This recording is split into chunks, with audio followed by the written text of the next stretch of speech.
What up?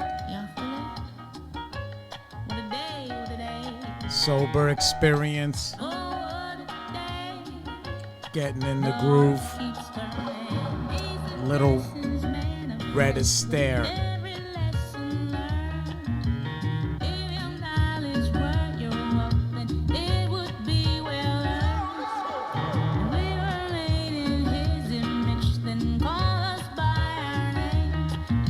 Badu.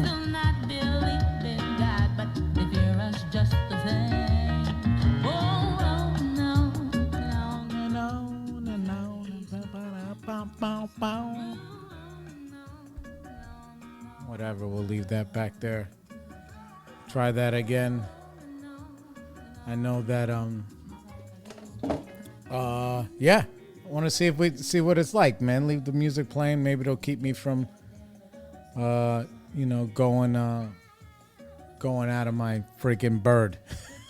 I've had a rough couple of weeks, and I'm here to talk about that. It's been a little while. I had one episode that I put up, and then I took it down because it was, I thought maybe I was like overstepping my, I thought I was maybe a little, let me lower that a little bit. I think it was maybe it's a little out of pocket.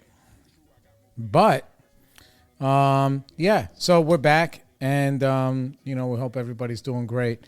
Sober Experience, you find us on all podcast platforms, Apple, Spotify, and the like, Google, all that shit. A lot of stuff going on crazy in the news, and a lot of stuff going on crazy in my life.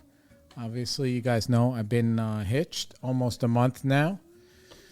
So there's that. And it's been great. It's been great. I feel, I feel good.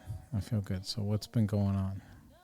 A couple of things. Okay, first things first. I have one of my cousins, she had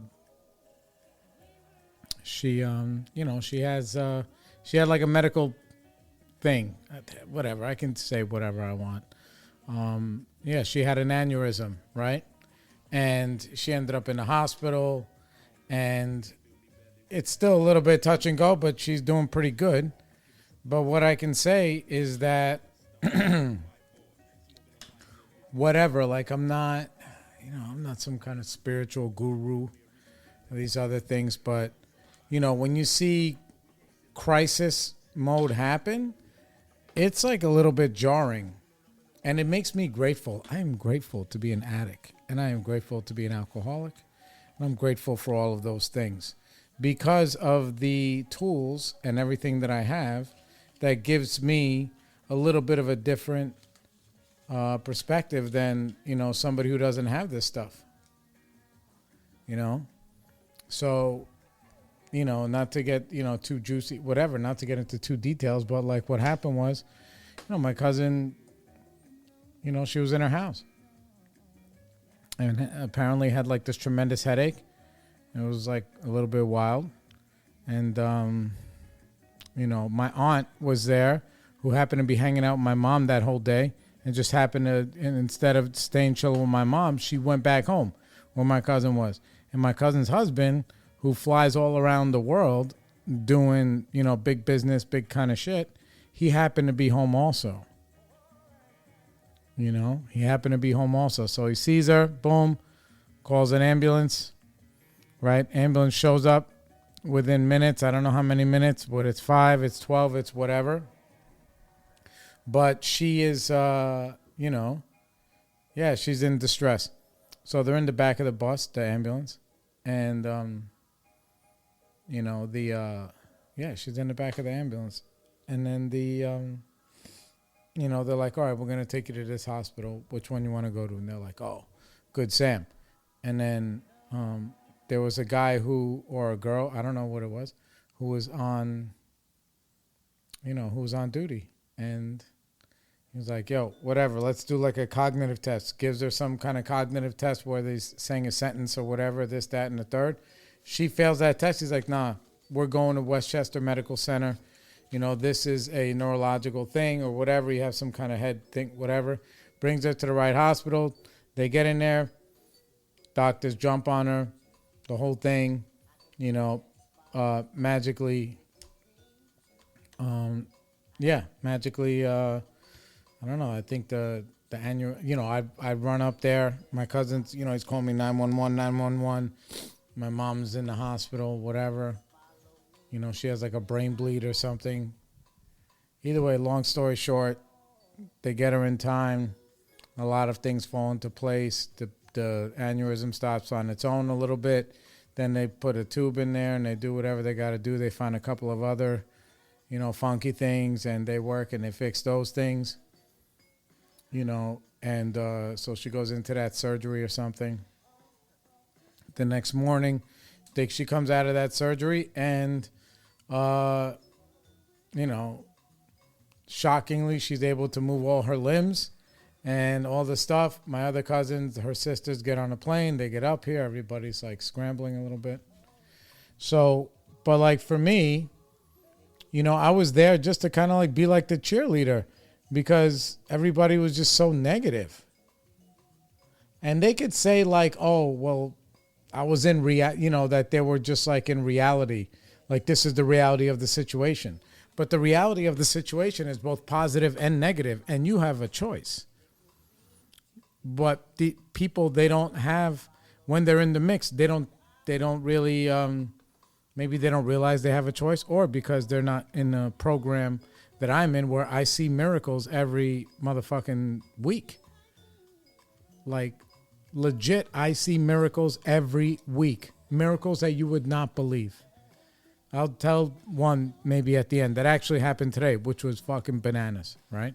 So, I'm in the miracle believing camp, and I'm like, dude, God is fucking real. Imagine if you wasn't home and you didn't, imagine if you're just a human being and you froze.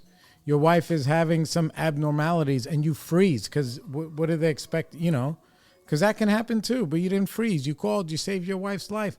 The right person is in the back of the bus, bring them to the right hospital to do the thing. Their daughter, which is my second cousin, is dating another woman who, she is works in the neurology department of some other hospital. So now you have a subject matter specialist in your camp. And you get her there on time. Yo, how many more miracles do you fucking want? How many more miracles you want? What if my cousin, if she was driving, it's over. That's it. It's over. If she was driving, it's over. If she was going to the store, it's over. If she was on the train, it's over.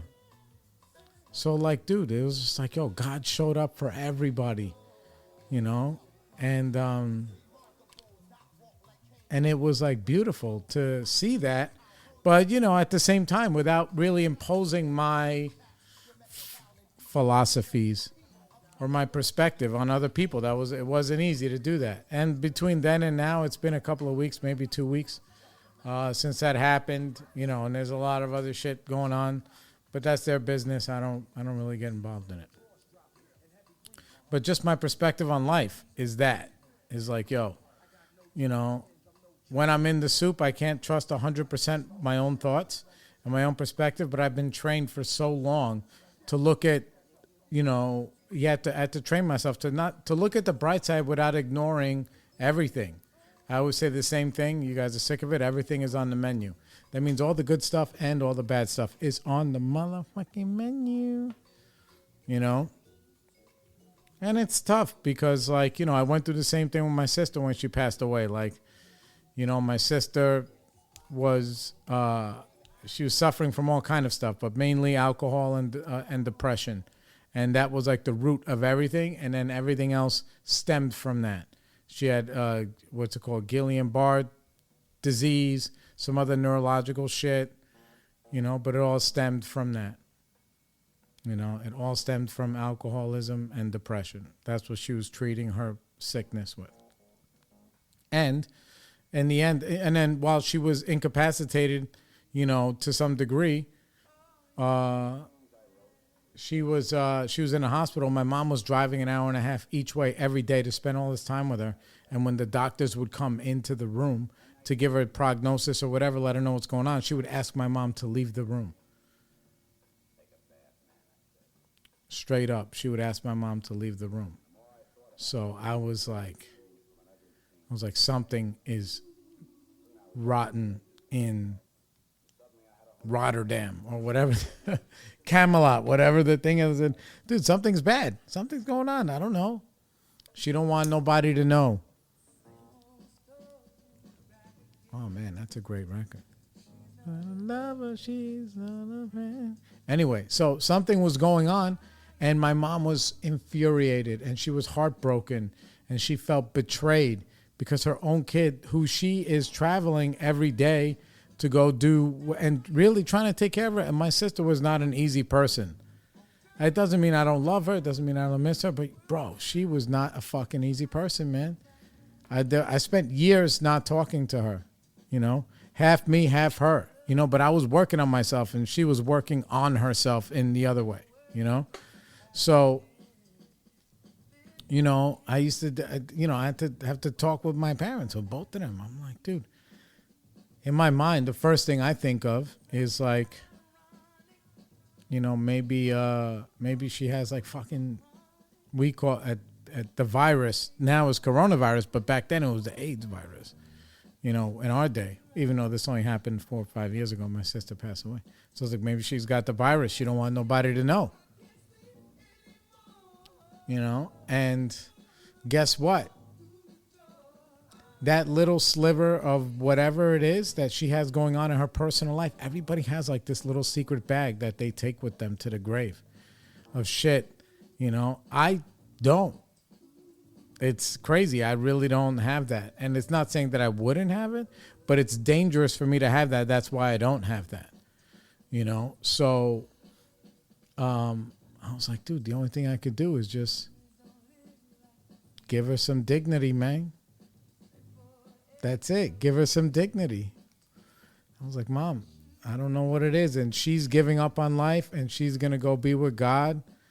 But she wants to take this with her. It's between her and the Lord, man. And that's like such a very hard thing to like,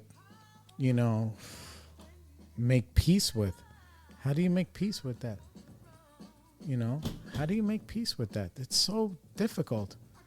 To be like, no, but I'm here every day and I'm trying to help you and I'm trying to do everything I can and you're not being 100% honest with me. You're not being 100% honest with me.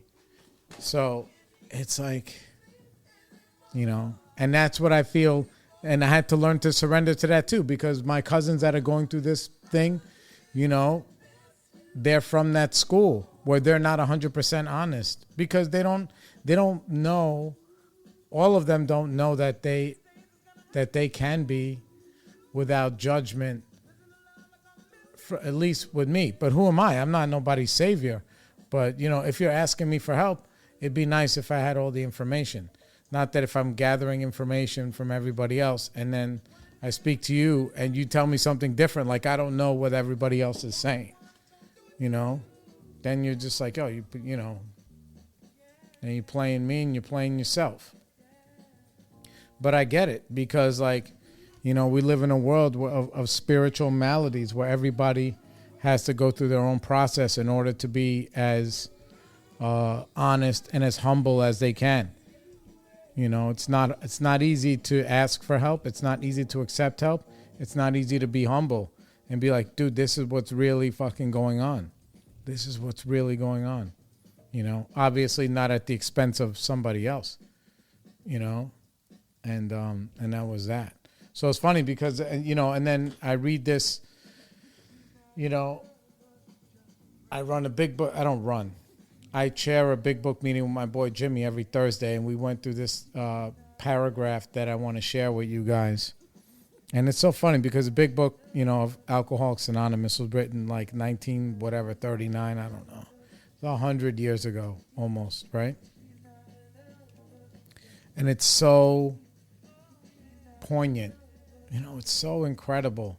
And it's so palatable that like you can interchange some words like alcohol or drinking or whatever with just like life. Excuse me. And it thoroughly applies everywhere. So I'm going to read this thing. I've been sending it around to some of my friends in the past couple of days because it's so impactful. And it's all the way in the beginning of the book, page 19. And I actually read this and shared it with my cousins too. So that way they can have, a little bit better understanding of each other and how to get down. So it's on page 19. In the chapter, There is a Solution. All right. It says, of necessity, there will have to be discussions of matters medical, psychiatric, social, and religious. We are aware that these matters are from their very nature controversial. Nothing would please us so much as to write a book which would contain no basis for contention or argument. So you can replace that as like, nothing would please us so much as to live a life which would contain no basis for contention or argument, right? We shall do our utmost to achieve that ideal. Most of us sense that the real tolerance of other people's shortcomings and viewpoints and the respect for their opinions are attitudes which make us more useful to others. Our very lives as ex-problem drinkers depend on our constant thought of others and how we may help meet their needs. Right? The other last thing is like whatever. Our very lives as ex-problem drinkers, constant thought of others. Yeah, I don't know about all of that and how I can meet their needs. I can't meet anybody's needs all the time. But thinking about, we shall do our utmost to achieve that ideal, okay? Most of us sense that real tolerance of other people's shortcomings and viewpoints and the respect for their opinions are attitudes which make us more useful to others. That right there is how I try to fucking live my life. How can I give somebody else the space to be all of who they are? The good, the bad, the ugly, the left, the right, the this, the that. How can I give them that space without jumping all over them with all of my brains and all of my experience and all of my ego and all of my attitudes? How do I allow that? Allow them to be who they are. And once I allow that, the likelihood of them allowing me is a little bit better. And even if it allows me to be more of service to them or more in a position to help them, because now I have all the information and they're not like, every time I speak to fucking Jared, he's going to, throw me this, that, and he's going to throw shit in my face or whatever. Right? About how I'm doing this, that, and the third wrong.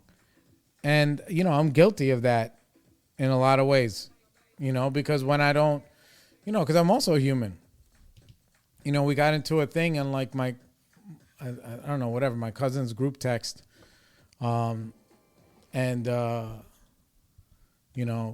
Because all this stuff has been going down and everybody, people are worried and the only thing that it's and I don't share this with everybody, but it's like really the only prayer is not like grant me my wishes. God, it's like, dude, thank you for another day and please let everybody suffer as least as possible and people accept your will, because it's really God's will of what's going to happen. Whether it's God's, you want to call it God's will, you can call it the universe, things that are out of your personal control. That's like the universe's will, I call it, or they call it, hey, this is just life. So I pray that people are in acceptance of that, whatever that may be in their own circumstances, but there are things that are in your control either way. Right. So I keep that kind of to myself. So anyway, everybody's like, prayers up, blah, blah, blah. And I'm with all of that too. Yeah. I pray too, not like, please, cure my cousin, but it would be nice, because then what happens if he doesn't? Then what? What am I going to say? The prayer didn't work? And that's me forcing myself away from God and away from my higher power and away from being able to be useful to other people. So I was eating And listen, I'm getting back in shape. I did like my first 90-minute yoga yesterday in a long time, and the people were proud of me or whatever that were there. They're like, holy shit, because I don't look like somebody who does yoga. And I used to do it all the time. And I did the 90-minute hot joint, a.k.a. used to be Bikram before all of the molestation shit, right? So, right, but about once a week, I always make these posts with all my crazy meals. Now, if I post 1 meal a week or 2 meals a week, that means you are not seeing 50 other meals, which are really vegetables and meat. Meat and vegetables is 90% of what I eat. No, I'd say 80% meat and vegetables, 10% protein shakes, and the other 10% is motherfucking turn up, all the way up, right? So I put one of my turn up things in the group chat, and it was probably a little bit out of probably bad timing. I have the best, like, worst timing, with all this stuff going on. Then, people are like, oh, it was insane. It was like fucking chili hot dogs and all kind of shit. And it was actually really good. But I was like, I had that for lunch at 12. I was like, dog, I'll be in the gym by 3. Either way, like, some people that didn't feel it was, appropriate, and they let me know. And then one of my cousins who I love so much, she was just like, yo, I don't want to see that, blah, blah, blah. And she was like, I felt like she was talking down at me, It's like, yo, how could you, she's like, that's one of the most, it's the worst thing you could put in your body is fucking a hot dog. And I was like, yo, hot dogs are not the worst thing. I said cocaine is the worst thing, And I was like, I'm not doing that, so I could fucking do this. But there's a lot of people and some of them in that group chat that they don't mind skiing a slope here or there.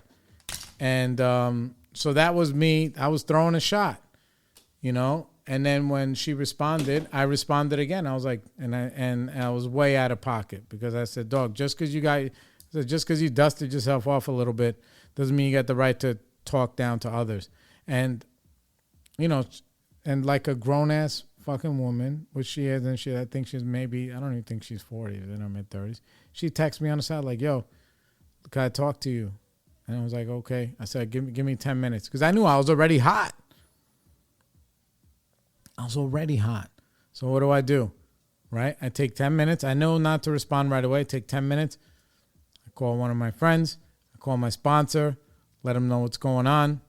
Blah, blah, blah. This is this, and this is what I said. This is what they said. I'm a little bit, I'm a little bit hot or whatever.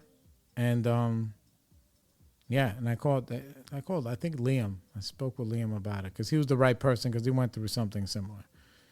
Either way, right? So then I call my cousin, and she's in distress, and she's sad, and she's like, I'm sorry, I didn't mean to come at you like that or whatever. And right away, my defenses went down. I'm like, dude, I'm sorry too. I didn't mean to say that to embarrass you. I was really, I was doing two things. A, I was being spiteful, but I was also talking about myself. I'm like, dog, I used to do H to the mother effing Izzo. I was a heroin addict. I in my mind, it's not a long time, but two years being on dope every day is a long fucking time for a human. Maybe not long for an addict, And I did definitely pounds of cocaine and a lot of drugs and whatever. And I was like, and then she was telling me, it's like, look, I'm worried about my mom, because my mom also is not living healthy. And nobody's saying that aneurysms or whatever are directly linked to drinking and smoking cigarettes and this other stuff. But I know that none of that stuff is helping. And they could say like, oh, well, some of these medical things are hereditary and some of that may be true. But I also know drinking and smoking every day, cigarettes and that kind of stuff, that is all over my family. All over my family. Alcoholism. They're all, a lot of them functioning alcoholics, which means that they cannot function without alcohol. Not all of them are, what do you call it? Bowery, like fall on the face, lose everything drunks, but it don't mean that they're not alcoholic. And that has to play a part. Because even when you go in the hospital, you got to let the doctors know, hey, just so you know, my mom, my dad, my sister, whoever, like, dude, they drink every day. So they're going to go through alcohol withdrawal. And it can kill you. It can kill you. That and the benzos, I think. Yeah, that and the benzos, they can kill you. That's the only thing. So, you know, we talked it out. I told her I was sorry. She told me she loved me. I told her I loved her, and I do. And, you know, she was, you know, she's trying to, you know, get herself together and, you know, whatever. I was happy to see her at my wedding, and I do love her. And everybody has their own path, you know, and hopefully she's, you know, doing the right things for her mental, emotional, and spiritual growth. And then I was like, listen, I'm going to, just so you know, I got to apologize to you in front of everybody. If I came out of my face in front of everybody, and these are like my younger cousins, including my son, who's on that group chat. So I don't even really belong on there because I just happen to be their age, some of them, but they are my little cousins. They're not on the same level as me. They're not a first cousin. And my family is a very big caste system like that. So I went on there right away and I said, listen, I want to apologize. I came out of my face to this and I was all the way wrong and beep bop oh. And then she said the same thing.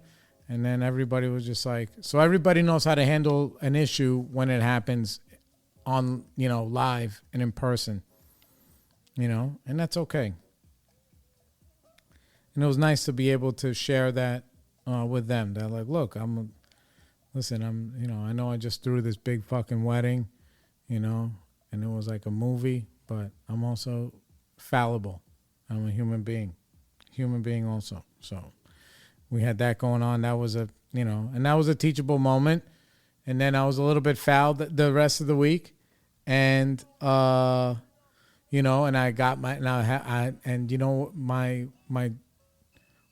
one of the things that I love a lot is justifiable anger.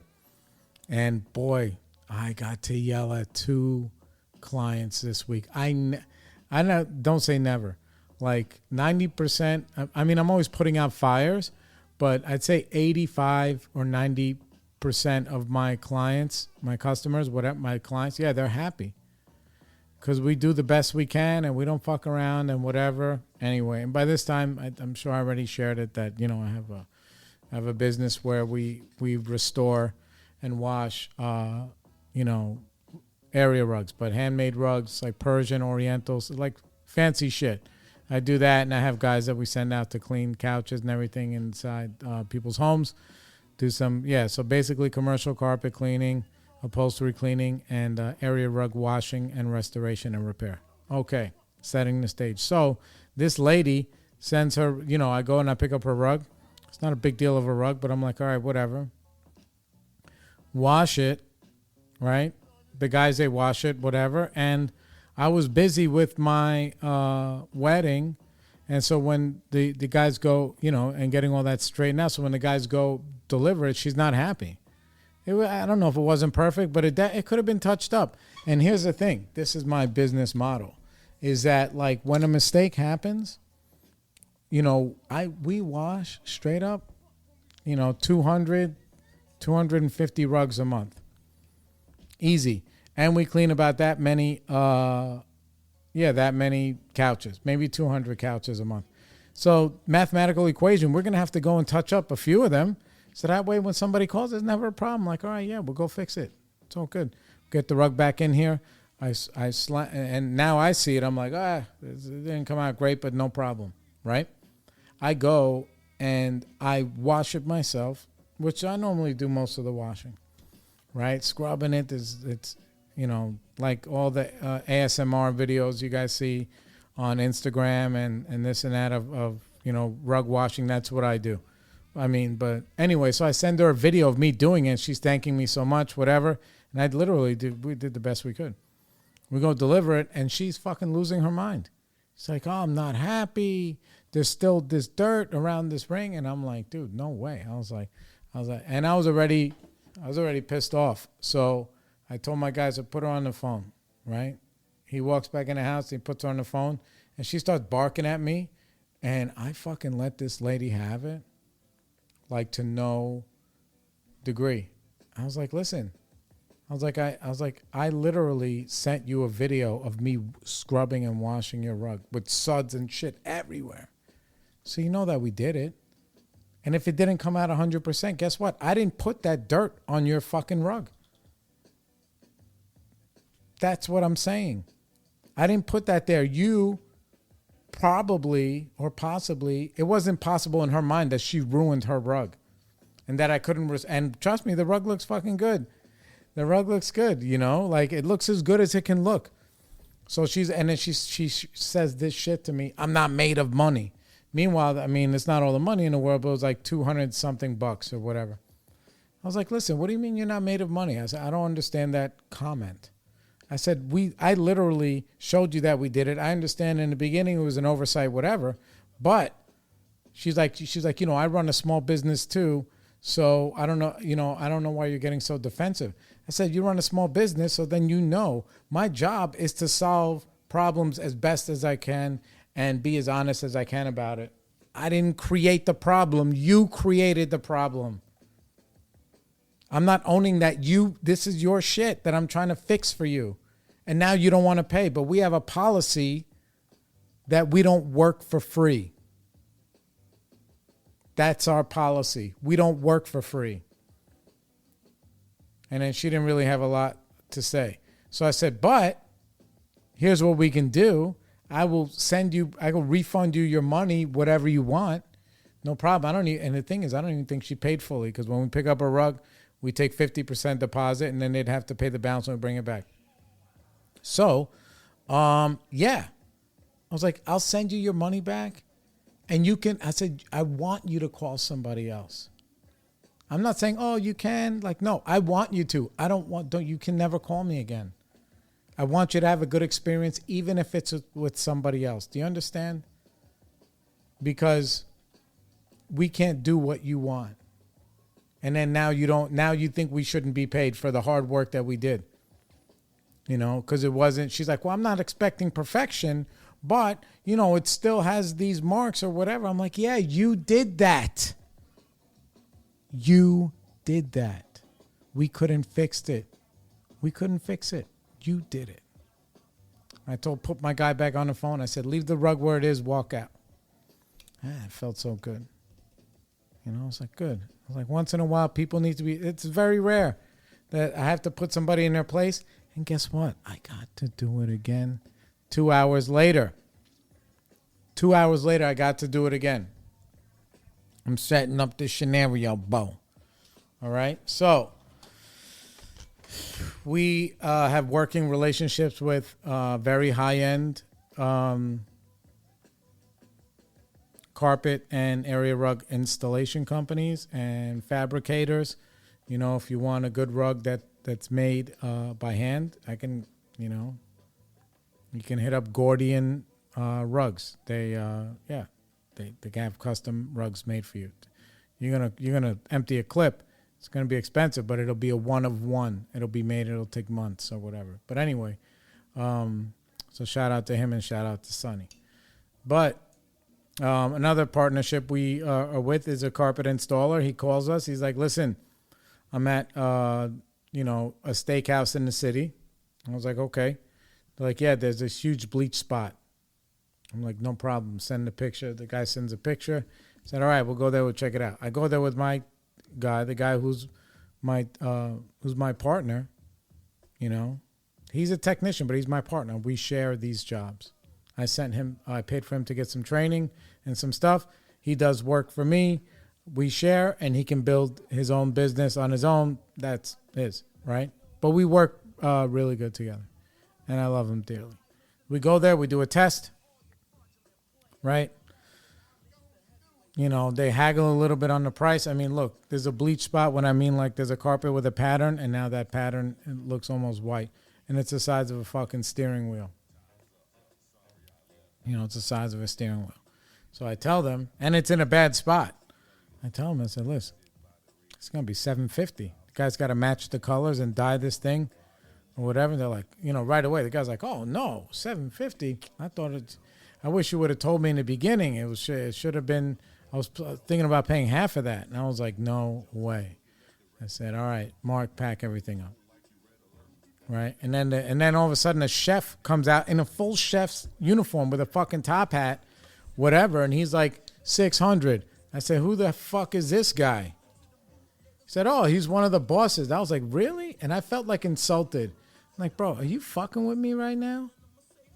I'm over here, come all the way into the city to do a test on a project that will fix this whole shit and save you thousands.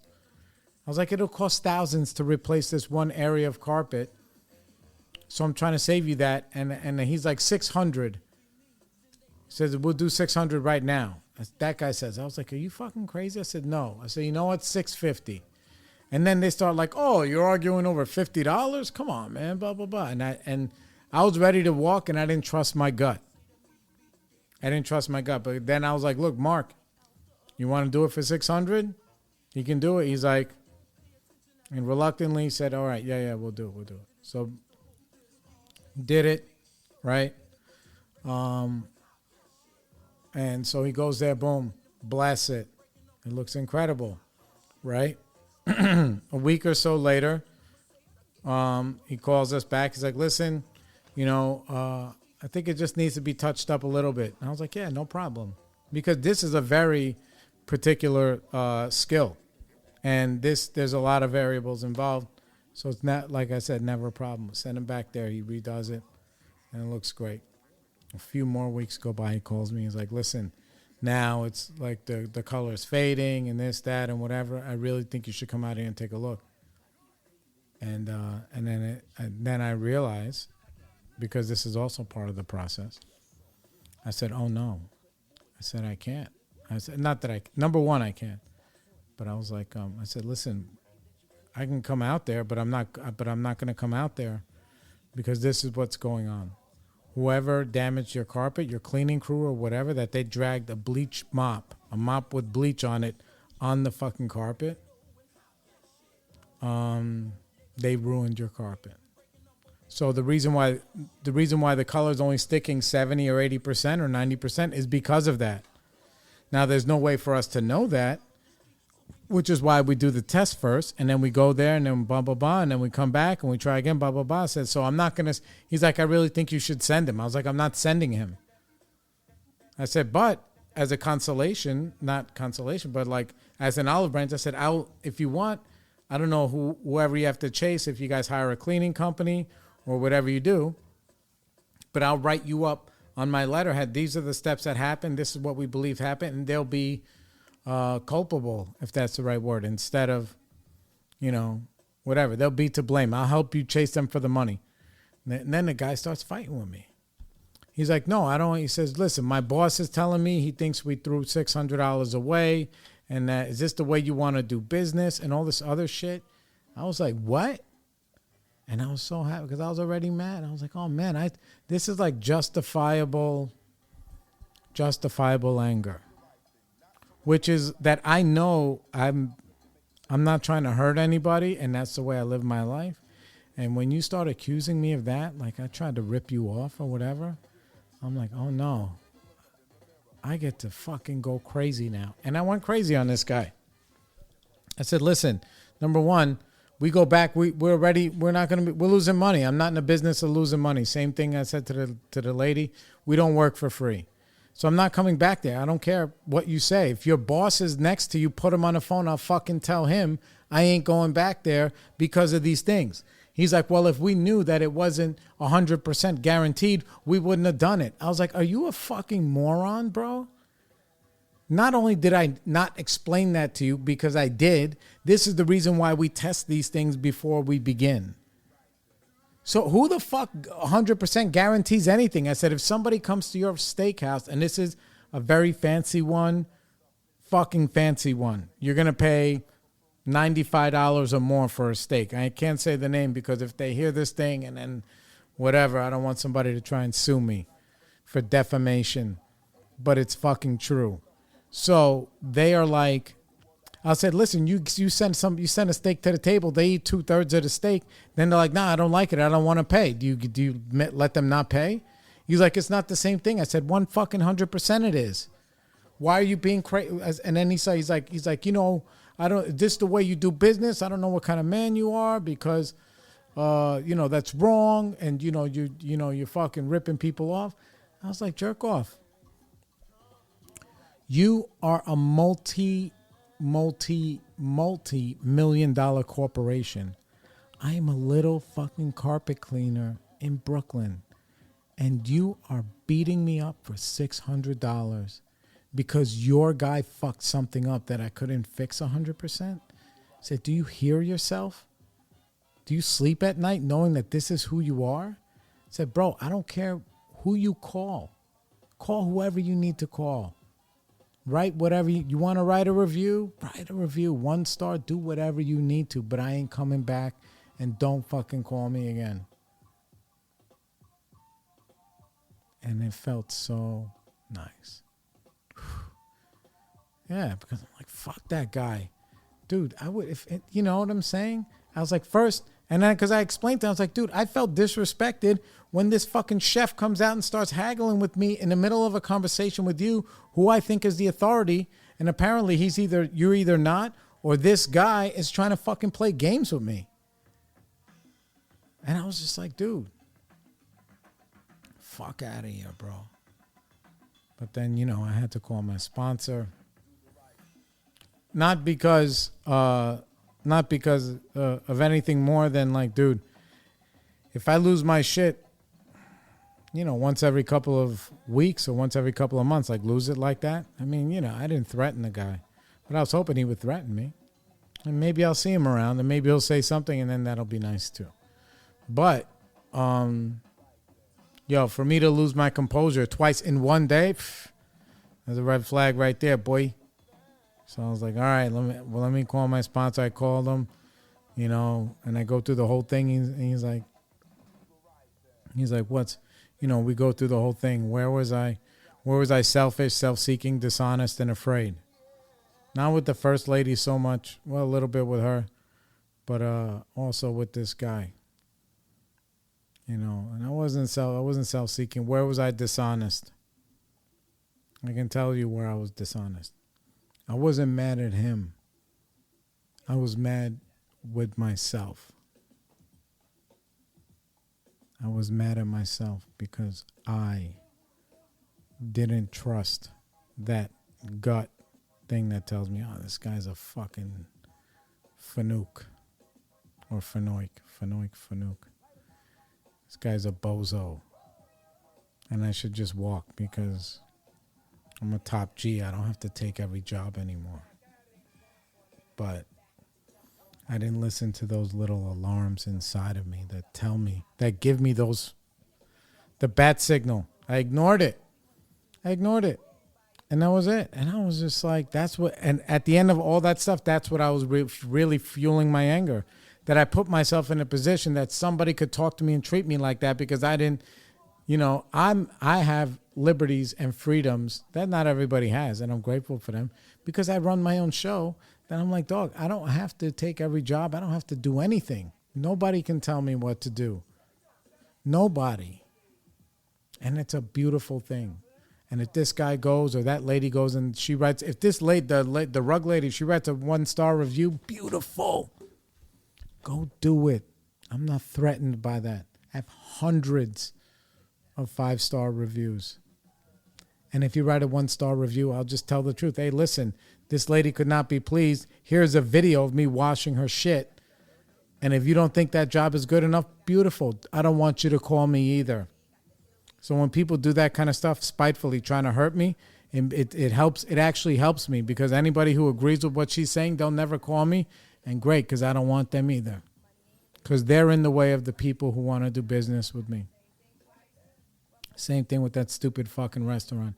I mean, a multi-million-dollar, zillion-dollar place. You know, the guy's a fucking asshole. You know, I'm sure that if he treats me like that, I can imagine how he treats the people who clean the place. Hopefully the guy who cleans it, who mops and does all this shit, had the bleach mud. I hope he did it on purpose.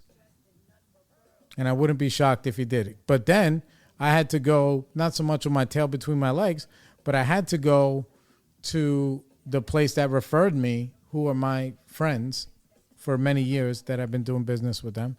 And I say, listen, just so you know, I got in a beef with the guy at the restaurant. And they're like, really? And I was like, yeah. And I explained to them the situation.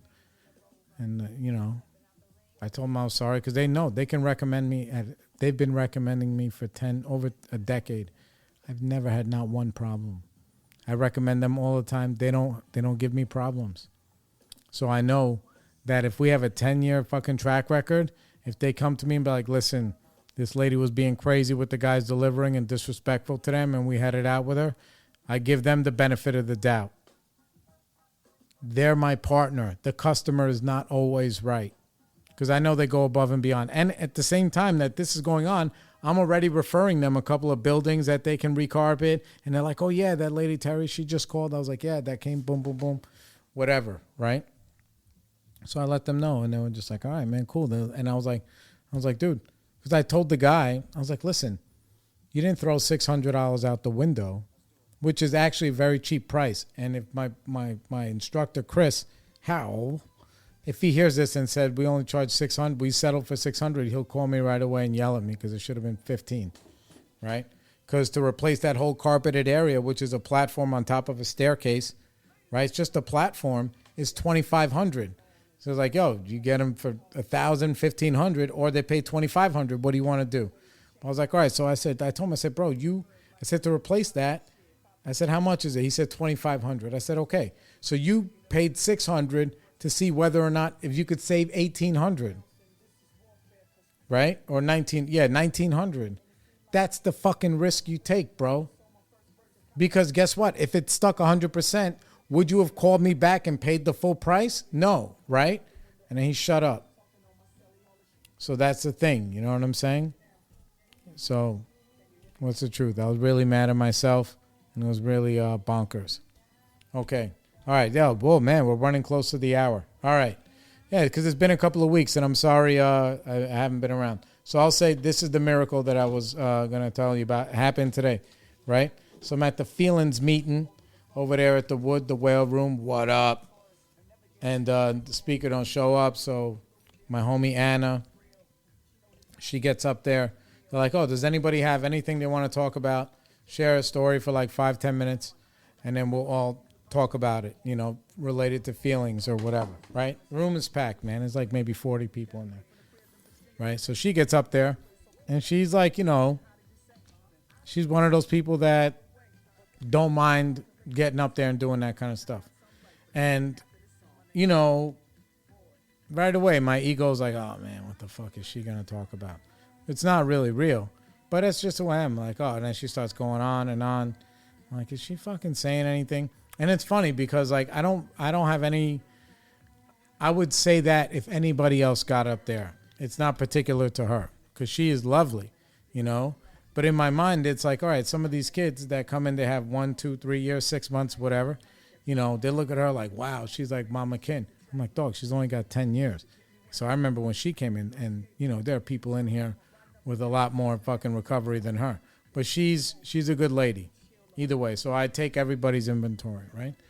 And then it starts to unfold and I'm like, okay. And that's just alcoholism 101. I never don't have bad thoughts about people, but I know how to deal with them and say, that's not really true. That's just you being a fucking baby. And you get over it. So that way you can start loving. So she goes into this story where, like, on the Thursday, they have a women's meeting there. And all of a sudden this guy shows up who's sleeping in the park.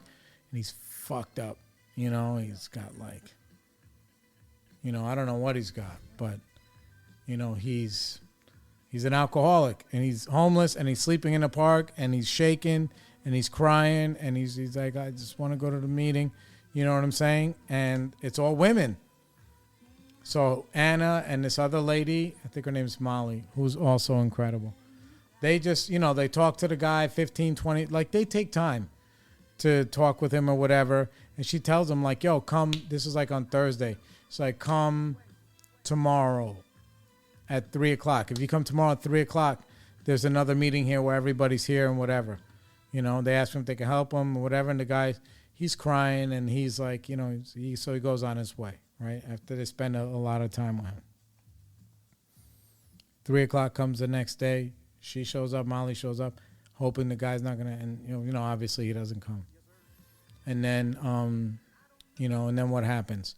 Then she starts telling another story about how same thing happened, where like her and Richie the lawyer and somebody else went to a detox, and they were sharing at this detox. And then, I do that commitment too, but different ones at hospitals, and people are very enthusiastic. And how to not get attached to them, because they're, you think that, I'm like, okay, come meet me here. Here's my phone number. When you get out of here, you meet me here and I'll go. And I'll rearrange my time to fucking be where I tell them I'm going to be, because that's who I am.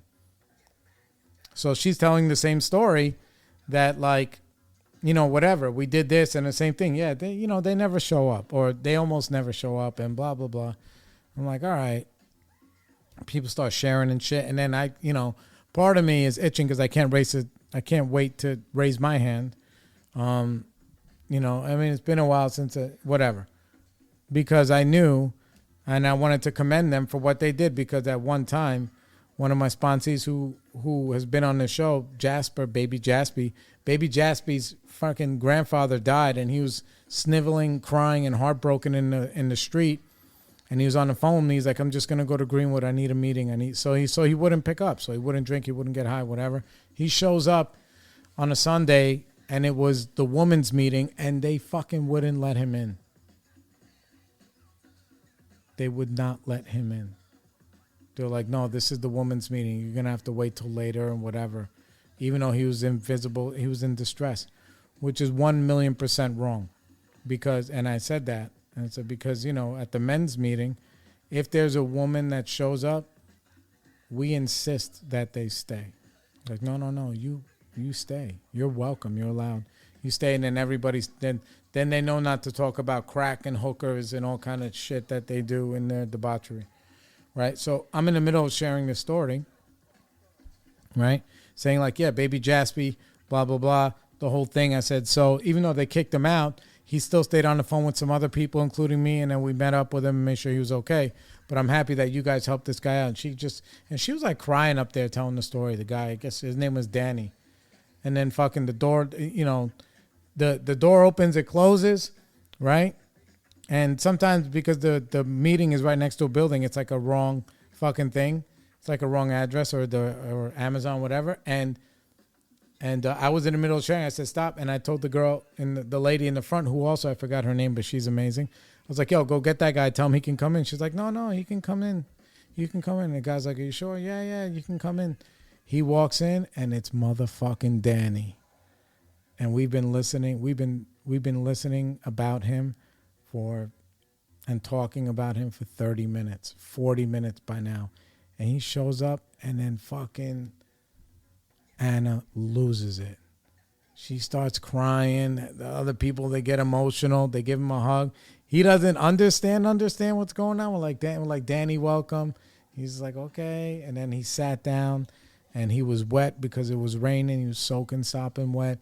We got him a seat right there in the front, because I told the girl, I was like, stop the fucking timer, because they time your share, so you don't babble like I'm doing now.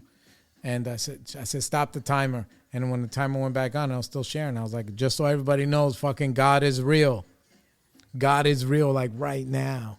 The same way God was real in the back of that ambulance with my cousin. And God was real in all these different ways in my life that I need to recognize these miracles. And, we got him a couple cups of coffee. Told him he could stay as long as he liked. After the meeting, I gave him I was like, bro, I said, listen. And he had the shakes, like the physical, he's shaking. I'm like, listen. It's like, dog, I'll take you you want to go to detox? I'll take you right now. No questions asked, no nothing. I'll stay with you till you get in, whatever. He's like, no, I'm not ready. And I was like, all right, no problem. I said, but just so you know, you do not detox yourself. Do not detox yourself. I said, you got to go because you'll die. The probability of you dying is high, especially if you're living in the street, and whoever knows how much he's drinking. Some other guys, they gave him a couple of hoodies, and yeah. And I gave him my number. I said, you call me anytime. I don't care if you're in the Bronx. I'll come and I'll take you. And it's like, man, what a way to start your fucking Saturday with a miracle like that, you know? And it was beautiful. So there's miracles everywhere, man. And it's up to us whether or not we want to recognize them and surrender to them. Like if there's a miracle for other people, there could be miracles for us. It doesn't mean that everything is going to go our way, because sometimes life is just friggin' life. But, you know, you have a choice, you know, so try and stick with the winners. Hang out with us on this side, positive people, loving people, honest people, and, you know, maybe it'll rub off on you, and then you go rub that off on somebody else. So don't forget to like and subscribe. The Sober Experience on all podcast platforms. I sound like a whatever. Apple, Spotify. You know, we're doing really good, actually. We're going to get some more interviews on here, and I'll get back to the consistency now that the wedding is done. And it was a fucking movie, bro. I promise you, it was insane. And it was everything that I wanted it to be, to give all the glory to my woman, because she deserves it, man. She's everything on earth to me. So anyway, I love you guys. See you on the flip side. Peace.